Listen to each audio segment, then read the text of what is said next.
Na huu ni mwendelezo wa taarifa mbalimbali kupitia hapa Fino Media. Marekani imemwekea vikwazo kamishna msaidizi mwandamizi wa polisi Tanzania Faustini Mafwele kwa madai ya kuhusika katika ukiukwaji wa haki za binadamu, kwa mujibu wa taarifa iliyotolewa na balozi wa Marekani nchini Tanzania. Katika taarifa hiyo iliyotolewa Mei 21, 2026, waziri wa mambo ya nje wa Marekani Marco Rubio amesema hatua hiyo imechukuliwa chini ya kifungu cha 731C baada ya kuwepo kwa taarifa zinazoaminika zinazomhusisha Mafwele na vitendo vya ukiukwaji wa haki za binadamu. Marekani imedai kuwa baadhi ya askari wa jeshi la polisi Tanzania waliowakamata, wakawatesa na kuwafanyia ukatili wa kingono wanaharakati wa Uganda Agatha Atuhaire pamoja na mwanaharakati wa Kenya Boniface Mwangi waliopokuwa jijini Dar es Salaam kufuatilia kesi ya uhaini inayomkabili kiongozi wa upinzani Tundu Lissu.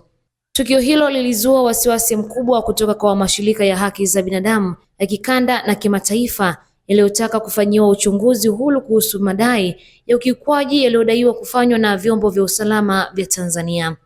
Kwa mujibu wa taarifa hiyo, vikwazo hivyo vinamzuia Mafwele kuingia nchini Marekani na vinalenga kuhimiza uwajibikaji kwa wanaohusika na ukiukwaji wa haki za binadamu. Kufuatia andiko hilo limeandikwa likisema hivi: vikwazo kwa afisa wa jeshi la polisi Tanzania kwa kuhusika katika ukiukwaji mkubwa wa haki za binadamu. Wizara ya mambo ya nje ya Marekani inamwekea vikwazo kamishna msaidizi mwandamizi wa jeshi la polisi Tanzania Faustini Jackson Mafwele chini ya kifungu cha 731C kutokana na taarifa za kuaminika kwamba alihusika katika ukiukwaji wa haki za binadamu. Mwaka mmoja uliopita, maafisa wa jeshi la polisi nchini Tanzania waliowakamata, kuwatesa na kuwanyanyasa kingono raia wa Uganda anayejulikana kama Agatha Atuhaire na raia wa Kenya Boniface Mwangi waliokuwa Dar es Salaam kufuatilia kesi ya kiongozi wa upinzani Tundu Lissu.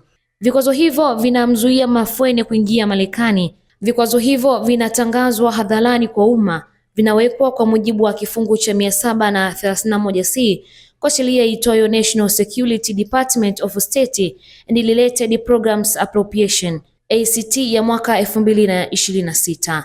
Imetolewa na Marco Rubio, waziri wa mambo ya nje wa Marekani, Mei 21, 2026. Kwa taarifa zaidi ambazo zitaendelea kujili, endelea kuwa karibu nasi. Langu jina ni Edita Chiwaligo.